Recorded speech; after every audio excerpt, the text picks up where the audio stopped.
बिस्मिल्लाहिर्रहमानिर्रहीम। इब्तिदाई से रब्बे जलील के नाम पे जो बड़ा मेहरबान नहायत रहम करने वाला। अस्सलामु अलैकुम। मैं उज़ारा कुरैशी। कैसे हैं मेरे तमाम देखने वाले? उम्मीद है कि ठीक ठाक होंगे और दुआ भी है कि अल्लाह रब्बुल इज़्ज़त आप सबको अपनी हिफ्ज़ व अमान में रखे। मुअज़्ज़ज़ नाज़रीन, इस वीडियो में हम हज़रत इब्राहीम अलैहिस्सलाम की पैदाइश का एक अजीब वाक़या बताएंगे और हज़रत इब्राहीम अलैहिस्सलाम को आग में कैसे डाला गया और फिर अल्लाह तबारक ताला ने हज़रत इब्राहीम अलैहिस्सलाम को कैसे बचाया था, ये पूरा वाक़या आज हम आपको सुनाएंगे। लेकिन वीडियो में आगे बढ़ने से पहले अगर आप हमारे चैनल पर नए हैं तो बराए मेहरबानी इस्लामी हिस्ट्री विद ज़ारा कुरैशी को सब्सक्राइब कर लें ताकि आने वाली हर मालूमाती और इस्लामी स्टोरीज़ मिलती रहे। वीडियो पसंद आए तो लाइक भी कर दिया करें और अपने चाहने वालों के साथ वीडियो को शेयर भी कर दिया करें ताकि आपके साथ साथ वो भी इन खूबसूरत वाक़यात से मुस्तफ़ीद हो सकें। शुक्रिया। मुअज़्ज़ज़ नाज़रीन, नमरूद मुल्क बाबिल का बादशाह था। बाबिल का मौजूदा नाम इराक। वो ख़ुद भी बुत परस्ती करता था और वहाँ के तमाम लोग भी बुत परस्ती करते थे, यानी बुतों की पूजा किया करते थे। वो खुदा को बिल्कुल भूल चुके थे। अल्लाह तबारक ताला ने उनके दरमियान अपने प्यारे पैगम्बर को भेजा। नमरूद के महल में एक बहुत बड़ा नजूमी था। नजूमी ने नमरूद से कहा कि आपकी सल्तनत में एक बच्चा पैदा होने वाला है।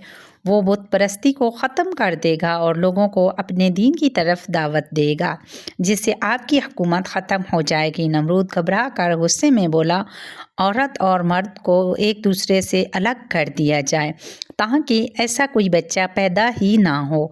हुक्म दिया, जो भी बच्चा पैदा हो उसे कत्ल कर दिया जाए। वहाँ जो भी बच्चा पैदा होता उसको कत्ल कर दिया जाता था। सुना है कि नमरूद के कहने पर 1 लाख बच्चों को कत्ल किया गया है। इस मुल्क बाबिल में एक खातून थी जिसका नाम तारीख़ ने नूना बताया है। वो उस वक़्त हामला थी, लेकिन अल्लाह तबारक ताला ने उसके हमल के आसार को छुपा दिया। जब उस बच्ची की वलादत का वक्त आया तो वो नमरूद के खौफ से शहर से बाहर चली गईं और वहाँ पहाड़ की एक ग़ार में पनाह ले ली।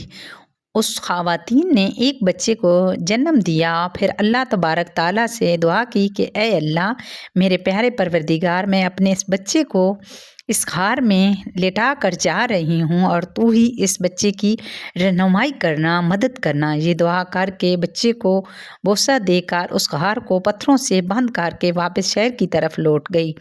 जब दूसरे दिन ग़ार में अपने बच्चे को देखने आई तो उसका बच्चा मुस्कुराकर अंगूठा चूस रहा था और उसके अंगूठे से अल्लाह के हुक्म से दूध जारी था। वो बच्चा कोई और नहीं था, हज़रत इब्राहीम अलैहिस्सलाम थे। इसी तरह आपको ग़ज़ा पहुँचती रही। एक दिन में हज़रत इब्राहीम अलैहिस्सलाम इतना बढ़ते थे जितना कि 1 महीने में एक बच्चा बढ़ता है। आपकी वालदा आपके पास आती, आपको दूध पिलाती, आपका ख्याल रखती और वापस चली जाती। इसी तरह से ही आप 7 साल के हो गए और आपकी वालदा आपको दीन की बातें सिखाती और गुज़रे हुए पैगम्बरों के वाक़यात आपको सुनाती। आप ये सारी बातें गौर से सुनते और समझते, लेकिन आपकी वालदा को क्या मालूम था जिस बच्चे की तरबियत और तालीम में लगी हुई हैं वो ख़ुद एक पैगम्बर हैं। आप अलैहिस्सलाम 13 साल उसी ग़ार में गुज़रे। एक दिन आपने कहा, अम्मी जान, मुझे भी शहर ले चलें, तो आपकी वालदा ने कहा कि नहीं बेटा, आपको वहाँ ख़तरा है। एक दिन यूँ हुआ कि हज़रत इब्राहीम अलैहिस्सलाम रात के वक्त उस ग़ार से बाहर आकर शहर में दाखिल हो गए। हज़रत इब्राहीम अलैहिस्सलाम का एक चचा था जिसका नाम अज़र था। यहाँ पर एक नुक्ते की वजाहत है। तौरात में अज़र को हज़रत इब्राहीम अलैहिस्सलाम का चचा कहा गया है, जबकि उनके वालिद का नाम तारिक था। कुरान पाक में आपके वालिद का नाम अज़र कहा गया है। बहुत से उलमा कहते हैं कि अज़र हज़रत इब्राहीम अलैहिस्सलाम का बाप नहीं था, उनके वालिद तारिक थे और मुसलमान थे। लिहाजा कुरान पाक में और हदीसों में अज़र को आपका बाप कहा गया है।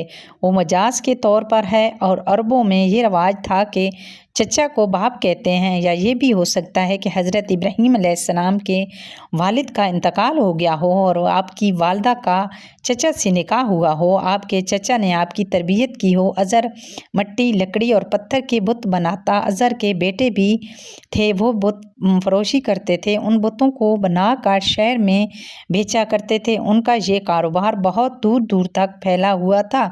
जब हज़रत इब्राहीम अलैहिस्सलाम गार से निकलकर अपने चचा के पास पहुँचे तो अज़र ने अपने बेटों के साथ हज़रत इब्राहीम अलैहिस्सलाम को बुत बेचने के लिए शहर भेज दिया। हज़रत इब्राहीम अलैहिस्सलाम ने बुतों की गले में रस्सी बांध दी और घसीटते हुए शहर ले गए, जिससे वो बुत मिट्टी और कीचड़ से आलूदा हो गए।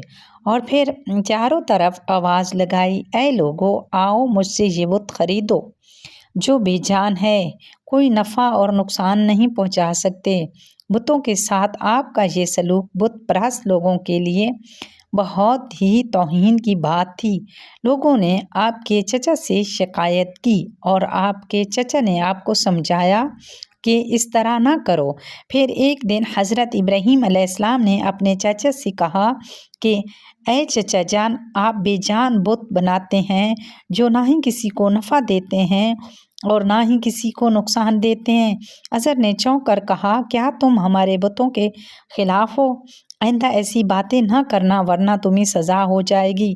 इसी तरह हज़रत इब्राहीम अलैहिस्सलाम लोगों से मुखातिब हुए और लोगों से कहा, इबादत और सजदे के लायक नमरूद नहीं और ना ही ये बेजान बुत हैं जो ना ही तो बोलते हैं और ना ही तो सुनते हैं और ना ही नफ़ा देते हैं ना ही नुकसान देते हैं। इबादत के लायक सिर्फ़ अल्लाह तबारक ताला की ज़ात है, जिसने पूरी दुनिया को बनाया है, जिसने हम इंसानों को पैदा किया। हज़रत इब्राहीम अलैहिस्सलाम की ये सारी बातें नमरूद तक पहुँची और नमरूद ने अपने लोगों से पूछा कि ये कौन नौजवान है? दरबारी बोले कि उसका नाम इब्राहीम है और वो अज़र के घर पर जवान हुआ है। नमरूद ने अपने ग़ुलामों को हुक्म दिया कि इब्राहीम को मेरे पास ले आएं। नमरूद के लोग हज़रत इब्राहीम अलैहिस्सलाम के पास पहुँचे और नमरूद की बात हज़रत इब्राहीम अलैहिस्सलाम को बताई तो हज़रत इब्राहीम अलैहिस्सलाम नमरूद के दरबार पहुँचे। नमरूद ने हज़रत इब्राहीम अलैहिस्सलाम को कहा, तुम जिस खुदा की बात करते हो वो खुदा कौन है?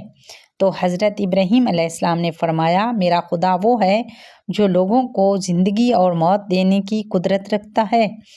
नमरूद ने कहा, ये तो मैं भी कर सकता हूँ। नमरूद ने एक ऐसे शख्स को जेल से आज़ाद करवाया जिसको सज़ाए मौत हो चुकी थी और वो ऐसे शख्स को सज़ाए मौत दी जो बेकसूर था। फिर नमरूद बोला कि अब बोलो, मैं भी तो चाहूँ जिसको ज़िंदगी बख्श दूँ और जिसको चाहूँ उसको मौत दे दूँ। मेरा खुदा होने पर क्या शक है? हज़रत इब्राहीम अलैहिस्सलाम ने फरमाया, जिसको तुमने कत्ल किया है उसको दोबारा ज़िंदा करके दिखाओ। और फिर फरमाया, मेरा खुदा सूरज को मशरिक़ की तरफ से निकालता है और मग़रिब में ग़रूब करता है, तो इससे मग़रिब में निकाल कर दिखा। नमरूद से इसका सवाल का जवाब न बन सका, वो शर्मिंदा हो गया। उस वक़्त हज़रत इब्राहीम अलैहिस्सलाम की वालदा ने कहा, ऐ बादशाह सलामत, मुझे हुक्म दें कि मैं इब्राहीम अलैहिस्सलाम को अपने साथ ले जाऊं, क्योंकि इस वक़्त ये ना समझ है। अज़र ने कहा, ऐ बादशाह सलामत, आप हमें इब्राहीम अलैहिस्सलाम को अपने घर ले जाने की इजाज़त दे दें। मैं इसकी ज़मानत देता हूँ कि आगे आपके ख़िलाफ़ और बुतों के ख़िलाफ़ कोई बात नहीं करेगा। नमरूद ने कहा, मैं तुम्हारी खातिर इसको भेज देता हूँ, लेकिन इसने आइंदा कोई अगामा खड़ा किया तो मैं इसको ज़िंदा जला दूँगा। हज़रत इब्राहीम अलैहिस्सलाम का दीन मज़बूत था। घर आकर अपने चचा को कहने लगे, ऐ चचा जान, आप इन बुतों को पूजा करते हैं जो ना ही तो बोलते हैं और ना ही सुनते हैं और ना ही किसी को नुकसान पहुंचाते हैं और ना ही किसी को फ़ायदा देते हैं। आप इसको खुद बनाते हो, खुद पूछते हो। अज़र ये बात सुनकर गुस्से में आया और कहने लगा, ए इब्राहीम, मेरे घर से निकल जाओ। हज़रत इब्राहीम अलैहिस्सलाम अपने चचा के घर से निकले और कहने लगे, ए चचा जान, आप नहीं मानते तो ना माने, मेरा खुदा सच्चा है, मैं अपने खुदा से डरता हूँ और मैं अपने दीन से नहीं फिरूँगा। हज़रत इब्राहीम अलैहिस्सलाम ने अपने चचा के घर से निकलकर अपने रहने की जगह बनाई और अल्लाह तबारक ताला की इबादत करते रहे और लोगों को इस बुतों की गुमराही से बचाने की कोशिश करते रहे। मुल्क बाबल के लोग हर साल एक عید منایا کرتے تھے اور بتوں کو اکٹھا کر کے پوجتے تھے اور اپنی روایات کو انجام دیتے اور شہر سے باہر چلے جاتے۔ پھر کچھ یوں ہوا کہ وہ اپنے بتوں کو چھوڑ کر شہر سے باہر چلے گئے اور حضرت ابراہیم علیہ السلام شہر میں اکیلے رہ گئے۔ حضرت ابراہیم علیہ السلام نے دیکھا بت خانے میں کوئی نہیں ہے، بتوں کا محافظ بھی نہیں ہے۔ حضرت ابراہیم علیہ السلام بت خانے میں پہنچے، دیکھا بت خانے کو بڑی شان و شوکت سے سجایا ہوا تھا۔ حضرت ابراہیم علیہ السلام اپنے ساتھ کھانا لے کر آئے تھے۔ آپ نے وہ کھانا بتوں کے آگے رکھا اور یہ کہا کہ کھانا کھاؤ، تو حضرت ابراہیم علیہ السلام نے فرمایا تم بولتے کیوں نہیں ہو؟ کھانا کیوں نہیں کھاتے ہو؟ کھانا تو تمہارے آگے رکھا ہوا ہے۔ دوسری بار پھر ایسا ہی کہا کھانا کھاؤ، لیکن بتوں کی طرف سے کوئی جواب نہ آیا۔ تو حضرت ابراہیم علیہ السلام نے اپنی کلہاڑی اٹھائی اور ایک طرف سے تمام چھوٹے بتوں کو توڑ دیا، ایک بڑے بت کو چھوڑ کر اس بت کے کندھے پر کلہاڑا رکھا اور بت خانے سے چلے گئے۔ جب وہ سارے لوگ واپس آئے اور بت خانے پہنچے، وہاں پر تمام بت ٹوٹ چکے تھے، ایک بڑا بت صحیح سلامت موجود تھا۔ لوگ حیران پریشان ہو گئے کہ یہ سب کس نے کیا ہے۔ وہاں پر کچھ لوگوں نے کہا کہ ایک نوجوان ہے جس کا نام ابراہیم ہے، وہ بتوں کی برائی کرتا ہے، ہو سکتا ہے اس نے یہ کام کیا ہو۔ وہ سارے لوگ حضرت ابراہیم علیہ السلام کے پاس پہنچے اور کہنے لگے کیا تم نے ہمارے بتوں کو توڑا ہے؟ تو حضرت ابراہیم علیہ السلام نے بڑے اطمینان سے جواب دیا کہ یہ سارا کام اس بڑے بت کا ہے، یہ سب اس نے ہی کیا ہے۔ اس بڑے بت نے چھوٹے بتوں کو توڑا ہے، دیکھو نا اس کے کاندھے پر کلہاڑا بھی ہے۔ وہ لوگ کہنے لگے یہ بت کیسے توڑ سکتا ہے؟ یہ تو پتھر کا بنا ہوا ہے، یہ تو بول بھی نہیں سکتا۔ بس اتنا ہی کہنا تھا کہ حضرت ابراہیم علیہ السلام نے فرمایا بالکل صحیح کہا آپ لوگوں نے، یہ بول نہیں سکتا، بولنا تو دور کی بات ہے، اس کی آنکھ پر اگر مکھی بیٹھ جائے تو یہ وہ مکھی بھی نہیں اڑا سکتا، اور یہ کسی کو نفع یا نقصان کیا پہنچائے گا۔ اور تعجب کی بات تو یہ ہے کہ تم لوگ پھر بھی اس کو خدا مانتے ہو، اس لاچار کی پوجا کرتے ہو، اس کو سجدے کرتے ہو، اور تم اس خدا کی عبادت نہیں کرتے ہو جس نے تمام کائنات کو پیدا کیا، جو ہر چیز پہ قدرت رکھتا ہے۔ لوگوں نے حضرت ابراہیم علیہ السلام کی باتیں بہت ہی غور سے سنی اور سوچنے لگ گئے کہ واقعہ ہی نوجوان سچ کہہ رہا ہے کہ پتھر، مٹی اور لکڑیوں کے پتلوں میں کون سی طاقت ہے۔ ان میں سے ایک شخص بولا کہ تم نے ہی ہمارے خداؤں کا ستیہ ناش کیا ہے، آج تم کو چھوڑ دیا تو آج تم نے ہمارے بتوں کو توڑا ہے، کل تم ہمارے بت خانے کو ہی توڑ دو گے۔ وہ شخص نمرود کا بھیجا ہوا تھا۔ وہ شخص کہنے لگا ابراہیم تمہارے لیے سزا یہ ہے کہ تمہیں زندہ ہی آگ میں جلا دیا جائے گا۔ حضرت ابراہیم علیہ السلام نے کہا کہ تمہارے اس فیصلے سے میں نہیں ڈرتا، میں جو کچھ بھی کہہ رہا ہوں وہ سچ ہے۔ جج نے جو بھی حضرت ابراہیم علیہ السلام کو فیصلہ سنایا، نمرود نے اسی پر عمل کی پوری تیاری شروع کر دی۔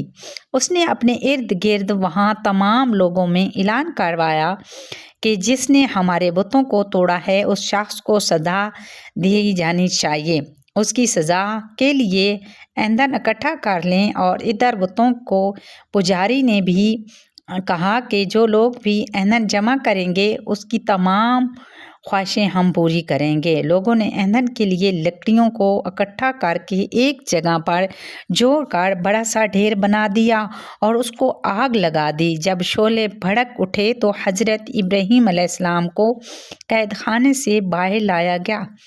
جب آپ نے اس بھڑکتی ہوئی آگ کو دیکھا تو آپ اس آگ کو دیکھ کر مسکرائے۔